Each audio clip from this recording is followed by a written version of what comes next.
लहरों के स्वर में कुछ बोलो, इस अंधड़ में साहस तोलो। लहरों के स्वर में कुछ बोलो, इस अंधड़ में साहस तोलो। कभी कभी मिलता है जीवन में तूफानों का प्यार, कभी कभी मिलता है जीवन में तूफानों का प्यार। तूफानों की ओर घुमा दो नाविक नीच पतवार, तूफानों की ओर घुमा दो नाविक नीच पतवार। हेलो फ्रेंड्स, तो आज हम डिस्कस करें हमारा new session, new star concept. And आज का जो हमारा स्टार कंसेप्ट है ये है इम्यूनोलॉजी टॉपिक्स में से हिमेटोपोइसिस। तो हिमेटोपोइसिस सिंथेसिस ऑफ जो ब्लड सेल्स, ये हिमेटोपोइसिस में होता है। बोन मैरो में हिमेटोपोइटिक स्टेम सेल जो सिंथेसिस करती है हिमेटोपोइसिस में, ये हम डिस्कस करें। तो जो हिमेटोपोइसिस है, तो हिमेटोपोइसिस ये मेजरली बोन मैरो में होता है कि जो लार्ज बोन मैरो है, इस लार्ज बोन मैरो में एक मल्टीपोटेंट स्टेम सेल होती है। इस स्टेम सेल्स को बोलते हैं HSC, hematopoietic stem cell. And ये जो हिमेटोपोइटिक स्टेम सेल है ये मेजर रोल प्ले करती है। ये हिमेटोपोइटिक स्टेम सेल जो होती है ये मल्टीपोटेंट होती है।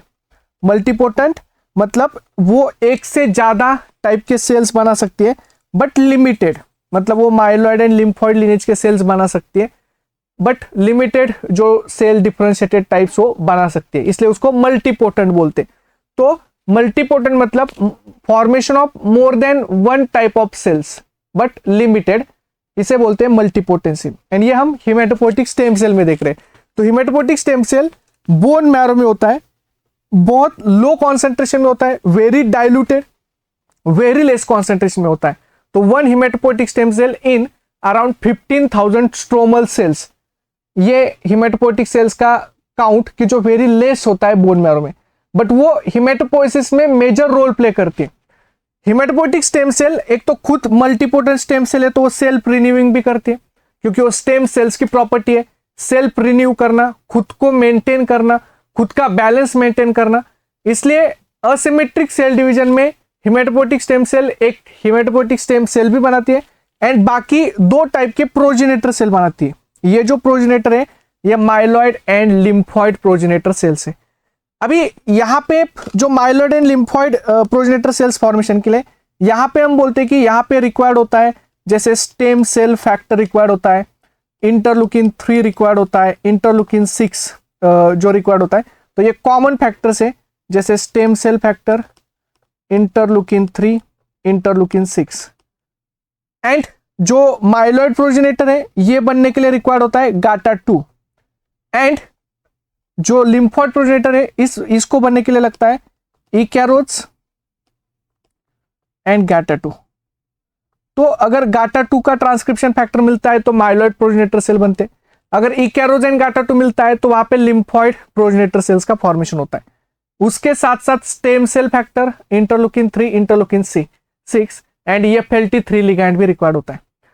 जैसे ही माइलॉइड प्रोजेनेटर बनती है तो माइलॉइड प्रोजेनेटर देखो आगे जाने के बाद जब उसको FLT3 लिगैंड मिलता है, FLT3 लिगैंड मतलब FMS like tyrosine kinase ligand. अगर FLT3 लिगैंड मिलता है तो डायरेक्टली यहाँ पे डेंड्रिटिक सेल्स का फॉर्मेशन होता है। तो यहाँ पे डेंड्रिटिक सेल्स फॉर्मेशन हुई, FLT3 लिगैंड से डेंड्रिटिक सेल्स का फॉर्मेशन हुआ। दूसरा, माइलॉइड प्रोजेनेटर सेल्स आगे जाके जब डिफरेंट टाइप के सेल्स बनाती है तो उसकी रिक्वायरमेंट होती है यहाँ पे इंटरलुकिन 3 की, इंटरलुकिन 6 की, GM-CSF मतलब ग्रैन्युलोसाइट मोनोसाइट कॉलोनी स्टिमुलेटिंग फैक्टर यहाँ पे रिक्वायर्ड होता है।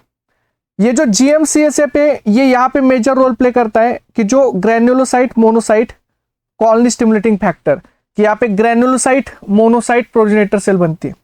इसमें से जिसको GCSF सिग्नल मिलता है, GCSF मतलब ग्रैन्युलोसाइट कॉलोनी स्टिमुलेटिंग फैक्टर, वो न्यूट्रोफिल्स में कन्वर्ट होती है, ये भी फैगोसाइटोसिस का काम करती है। एंड जिसको MCSF मिलता है तो MCSF आगे जाके ये मोनोसाइट्स का फॉर्मेशन करता है। तो MCSF monocyte colony stimulating factor है कि जो मोनोसाइट्स का फॉर्मेशन करेगा। तो देखो MCSF से मोनोसाइट्स ब्लड में होते हैं जो अनडिफरेंशिएटेड स्टेट में होते हैं एंड वो टिश्यूज में जाते तो डिफरेंशिएटेड हो जाते मैक्रोफाजेस में। मैक्रोफाजेस टिश्यूज में फैगोसाइटोसिस का काम करते हैं, मेजर फैगोसाइटिक सेल है टिश्यूज में, प्लस वो एंटीजन प्रेजेंटेशन भी करते एंड जो न्यूट्रोफिल्स है, न्यूट्रोफिल्स ग्रेनुलोसाइट है, इसे पॉलीमॉर्फोन्यूक्लियर सेल भी बोलते हैं। एंड ये जो है वो ब्लड में होती है एंड ये ब्लड में फैगोसाइटोसिस का काम करते हैं। ब्लड में न्यूट्रोफिल्स का काउंट मैक्सिमम होता है 40 to 60%। मैक्सिमम जो ल्यूकोसाइट ब्लड में होते हैं वो न्यूट्रोफिल्स होते हैं। उसके बाद दूसरा, अगर इंटरलुकिन 5 मिलता है तो इंटरलुकिन 5 टी हेल्पर 2 से मिलता है। अगर इंटरलुकिन 5 का सिग्नल है तो वहां पे इओसिनोफिल्स का फॉर्मेशन होता है। इओसिनोफिल्स ये मेजरली रोल प्ले करते हैं इन द पैरासाइटिक इन्फेक्शन। तो जैसे मैक्रोफाजेस एंड न्यूट्रोफिल्स का काम है फैगोसाइटोसिस, ये फैगोसाइटोसिस में काम करते हैं, वैसे इओसिनोफिल्स जो है वो अगेंस्ट पैरासाइटिक इन्फेक्शन काम करते हैं। तो पैरासाइटिक इन्फेक्शन में सबसे मेजर जो रिस्पॉन्स होता है वो इओसिनोफिल्स का होता है। इओसिनोफिल्स का काउंट पैरासाइटिक इन्फेक्शन में बढ़ता भी है। तो टी हेल्पर 2 जब इंटरलुकिन 5 को रिलीज करते हैं तो इंटरलुकिन 5 टी हेल्पर सेल से रिलीज होने के बाद इओसिनोफिल्स काउंट इंक्रीज होता है पैरासाइटिक इन्फेक्शन में। तो ये पैरासाइटिक इन्फेक्शन में काम करते हैं इओसिनोफिल। दूसरा, बेसोफिल एंड मास्ट सेल्स। तो बेसोफिल मास्ट सेल्स ये मेजर रोल प्ले करते हैं, ये इन्फ्लामेशन में काम करते हैं। मतलब जो टाइप 1 हाइपर सेंसिटिविटी है, टाइप 1 हाइपर सेंसिटिविटी या एलर्जी हम बोलते हैं, तो एलर्जिक रिस्पॉन्स जो है या इन्फ्लामेशन का जो रिस्पॉन्स है, इन्फ्लामेशन का जो रिस्पॉन्स है, इसमें बेसोफिल मास्ट सेल्स काम करते हैं। तो बेसोफिल मास्ट सेल्स ये बहुत कम होते हैं नॉर्मली बॉडी में। एंड जब एलर्जिक रिस्पॉन्स आता है, एलर्जन जब बॉडी में एंटर होता है तो ये बेसोफिल मास्ट सेल डीग्रैनुलेट होते हैं एंड डीग्रैनुलेट होके वहां पे इन्फ्लामेशन जनरेट करते, टाइप 1 हाइपर सेंसिटिविटी कॉज करते हैं। उसके बाद जो मेगाकैरोसाइट्स है, तो मेगाकैरोसाइट्स फॉर्मेशन के लिए थ्रोम्बोपोएटिन रिक्वायर्ड होता है। तो यहाँ पे होता है थ्रोम्बोपोएटिन, मैं यहाँ पे लिखता हूँ थ्रोम्बोपोएटिन। अगर सिग्नल मिला तो थ्रोम्बोपोएटिन से मेगाकैरोसाइट्स एंड प्लेटलेट्स बनते। प्लेटलेट्स का मेजर काम ब्लड क्लॉटिंग है, ये इम्यून सिस्टम में कोई काम नहीं करे, ये ब्लड क्लॉटिंग में मेजर रोल प्ले करते। तो ये ब्लड क्लॉटिंग का काम प्लेटलेट्स का है। तो वो इसके लिए जो सिग्नल लगता है थ्रोम्बोपोएटिन लगता है। जो थ्रोम्बोपोएटिन मेगाकैरोसाइट सिंथेसिस करता है, मेगाकैरोसाइट्स आगे जाके प्लेटलेट्स बनाते हैं। एंड इरिथ्रोइड प्रोजेनेटर में यहाँ पे इरिथ्रोपोएटिन होता है, तो इरिथ्रोपोएटिन एंड इरिथ्रोपोएटिन आगे जाके इरिथ्रोपोएटिन किडनी से रिलीज होता है, बोन मैरो में जाता है एंड बोन मैरो में इरिथ्रोपोएसिस को सिंथेसिस मतलब स्टिमुलेट करता है। इरिथ्रोपोएसिस मतलब synthesis of RBCs, red blood cells. तो यहाँ पे इरिथ्रोसाइट बने आरबीसी एंड आरबीसी का जो काम है वो ऑक्सीजन होमियोस्टेसिस, मतलब जो ऑक्सीजन ट्रांसपोर्ट है इनमें ये मेजर रोल प्ले करते हैं आरबीसीज। आरबीसीज का प्लेटलेट्स का इम्यून सिस्टम में कोई रोल नहीं है, बट वो अदर रोल प्ले करते हैं। बाकी dendritic cells potent antigen presenting cell है, so antigen presenting cell, so this is antigen presenting cell. तो मेजर एंटीजन प्रेजेंटिंग सेल ये जो है वो डेंड्रिटिक सेल्स है। तो ये सारे बाकी के सेल्स ये इम्यून सिस्टम में काम करते हैं। तो ये माइलॉइड प्रोजेनेटर सेल्स है। जब माइलॉइड प्रोजेनेटर सेल से एक तो फॉर्मेशन होगा ग्रेनुलोसाइट मोनोसाइट प्रोजेनेटर सेल, जो आगे जाके आइदर मोनोसाइट बनेगा न्यूट्रोफिल बनेगा। इओसिनोफिल प्रोजेनेटर सेल से इओसिनोफिल बनेगा। बेसोफिल प्रोजेनेटर से basophil as well as mast cells progenitor से मास्ट सेल्स का फॉर्मेशन होगा। मेगाकैरोसाइट्स प्रोजेनेटर से मेगाकैरोसाइट थ्रो प्लेटलेट्स बनेंगे एंड इरिथ्रोपोएटिन से आगे जाके इरिथ्रोइड प्रोजेनेटर से आरबीसीज का फॉर्मेशन होगा। तो ये हुआ माइलॉइड प्रोजेनेटर सेल्स का सिंथेसिस। दूसरा होता है lymphoid progenitor cell. Lymphoid progenitor cells में एक एनके सेल बनते एंड एनके सेल ये जो है वो मेजरली एडीसीसी में काम करते हैं, antibody dependent cell mediated cytotoxicity and killing virus infected cell. तो वायरस इन्फेक्टेड सेल्स को भी किल करते हैं। तो ये दोनों वे से वायरस इन्फेक्टेड सेल्स को किल करते, नेचुरल किलर सेल, इसे साइटोटॉक्सिक किलिंग बोलते हैं। तो ये साइटोटॉक्सिक किलिंग करते हैं वायरस इन्फेक्टेड सेल्स का। एडीसीसी करते हैं, antibody dependent cell mediated cytotoxicity, जिसमें आईजीजी एंटीबॉडी को इंटरेक्ट करते, आईजीजी एंटीबॉडी काम करते। दूसरा है टी सेल्स। टी सेल्स में pro T cells bone marrow में बनते, सिंथेसिस लिम्फोइड प्रोजेनिटर से होता है तो pro T cell bone marrow में बनते हैं, एंड बोन मैरो से प्रो टी सेल्स थाइमस में जाते हैं, एंड थाइमस में जाके वो डिफरेंट टाइप के सेल्स में कन्वर्ट होते हैं। टी हेल्पर सेल जो टीएच सेल है, या CD4+ सेल, या T cytotoxic cell. T helper cell ये एक्टिवेशन ऑफ इम्यून रिस्पॉन्स में काम करते हैं। So activate immune cells by releasing cytokines. ये साइटोकाइंस को रिलीज करके इम्यून सेल्स को एक्टिवेट करती है। एंड जो टी साइटोटॉक्सिक सेल्स है, it kill virus infected cell, और killing of virus infected cell, और जो भी सेल्स इन्फेक्टेड है, जो cells infected with intracellular pathogen, उनको किल करते हैं। Cells infected with intracellular pathogen, उनको किल करते हैं। जैसे for example bacterial infected cell, viral infected cell, parasite infected cell, जो हमारे इन्फेक्टेड सेल है, या कैंसरस सेल्स, कैंसर सेल्स को किल कर सकती है।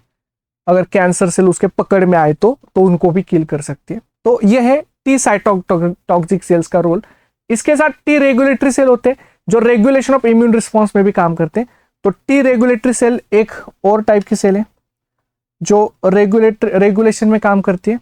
एंड उसके बाद आता है बी सेल्स। बी सेल्स ये बोन मैरो में सिंथेसाइज होते हैं, बोन मैरो में मैच्योरेशन होता है। बी सेल जो है ये directly B cells, mature B cells में कन्वर्ट होते हैं। एंड मैच्योर बी सेल्स आगे जाके अगर एंटीजन आता है तो एंटीजन आने के बाद प्लाज्मा सेल्स बना सकते हैं। प्लाज्मा सेल्स एंटीबॉडी रिलीज करते हैं एंड मेमोरी सेल्स बनाते हैं, जो मेमोरी सेल आगे जाके री इन्फेक्शन अगर सेम पैथोजेंस होता है तब वो काम करते हैं। तो बी सेल्स आगे जाके plasma cells and memory cells का फॉर्मेशन करते हैं। प्लाज्मा सेल एंटीबॉडी सिक्रेट करेंगे, वो ह्यूमरल इम्यून रिस्पॉन्स को स्टिमुलेट करेंगे। एंड मेमोरी सेल्स वैसे ही रहेंगे बॉडी में लॉन्ग टाइम तक। फ्यूचर में कभी सेम पैथोजन से इन्फेक्ट हुआ तो memory cell mediated directly secondary response होता है। एंड दूसरा यहां पे भी लिम्फोइड प्रोजेनेटर से डेंड्रिटिक सेल्स का फॉर्मेशन होता है। एंड ये डेंड्रिटिक सेल्स ये एंटीजन प्रेजेंटेशन में काम करते हैं, तो they play major role in the antigen presentation. तो ये है कंप्लीट हिमेटोपोइसिस जो हमने डिस्कस की। एंड ये हिमेटोपोइसिस के डिफरेंट सिग्नल्स हमने डिस्कस किए। तो आपको बस हिमेटोपोइसिस में सिग्नल्स, डिफरेंट सिग्नल्स आप याद रख सकते हो कि कौन से सिग्नल्स हैं, वो क्या क्या काम कर रहे हैं। तो कुछ डिफरेंशिएशन सिग्नल हमें पता है, कुछ डिफरेंशिएशन सिग्नल अभी तक इतने क्लियर नहीं हुए, इसलिए कुछ डिफरेंशिएशन सिग्नल हमने डिस्कस किए एंड कुछ के हमने डिस्कस नहीं किए। बट हमें हिमेटोपोइसिस में ओवरऑल ये याद रखना है कि हिमेटोपोइटिक सेल जब स्टेम सेल जब असिमेट्रिक डिवीजन करेगी तो सेल्फ रिन्यूअल भी होगा, plus myeloid and lymphoid progenitor cell बनेंगे। And myeloid and lymphoid progenitor cells अपने अपने सेल्स को बनाएंगे। जैसे myeloid progenitor cell dendritic cell बनाएगी, मोनोसाइट मैक्रोफाजेस बनाएगी, एज वेल एज न्यूट्रोफिल बनाएगी, इओसिनोफिल बनाएगी, बेसोफिल मास्ट सेल बनाएगी, प्लेटलेट्स बनाएगी, आरबीसीज बनाएगी। ये सारे माइलॉइड प्रोजेनेटर सेल्स की लीनिएज है। एंड जो लिम्फोइड प्रोजेनेटर सेल्स की लीनिएज है, लिम्फोइड प्रोजेनेटर एनके सेल बनाएगी, natural killer cell, T cell बनाएगी। टी सेल्स में T regulatory cell, T cytotoxic T cell and T helper cell, and उसके साथ बी सेल्स का फॉर्मेशन करेगी। तो ये लिम्फोइड प्रोजेनेटर सेल्स के लीनिएज है। ये है कंप्लीट हिमेटोपोइसिस प्रोसेस। तो हमने हिमेटोपोइसिस प्रोसेस को भी डिस्कस किया, प्लस डिफरेंट सेल्स के जो रोल है उन रोल को भी डिस्कस किया। तो ये था हिमेटोपोइसिस प्रोसेस जो हमने डिस्कस किया। अभी देखिए ये कॉन्सेप्ट चेक है, तो आपको ये क्वेश्चन सॉल्व करना है एंड इनके आंसर जो है वो आपको कमेंट बॉक्स में डालने। तो ये एक क्वेश्चन है जिसका क्वेश्चन आप सॉल्व कीजिए एंड इसका आंसर आप कमेंट बॉक्स में डाल दीजिए। So concept check. देन दूसरा क्वेश्चन, ये वाला एक क्वेश्चन है, इसका भी आंसर आपको कमेंट बॉक्स में ऐड करना है।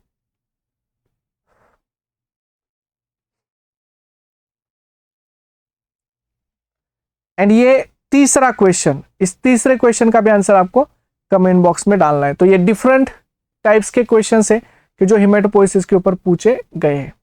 सो यहाँ पे हमने हमारा हिमेटोपोइसिस टॉपिक एंड उसके differentiation signals and different cells की जो जनरेट होते हैं हिमेटोपोइसिस में वो डिस्कस किया, उनके रोल डिस्कस किए, उनके फंक्शन डिस्कस किए। तो यहाँ पे हमारा आज का ये स्टार कंसेप्ट का हिमेटोपोइसिस टॉपिक कंप्लीट हुआ। So thank you all and happy learning. इन कंसेप्ट चेक के क्वेश्चन को जरूर सॉल्व करना, क्योंकि ये PYQ है, प्रीवियस ईयर क्वेश्चन में पूछे गए। ये क्वेश्चंस आपको आने चाहिए, आपको समझने भी आने चाहिए और आपको सॉल्व करने भी आने चाहिए। सो thank you all and happy learning.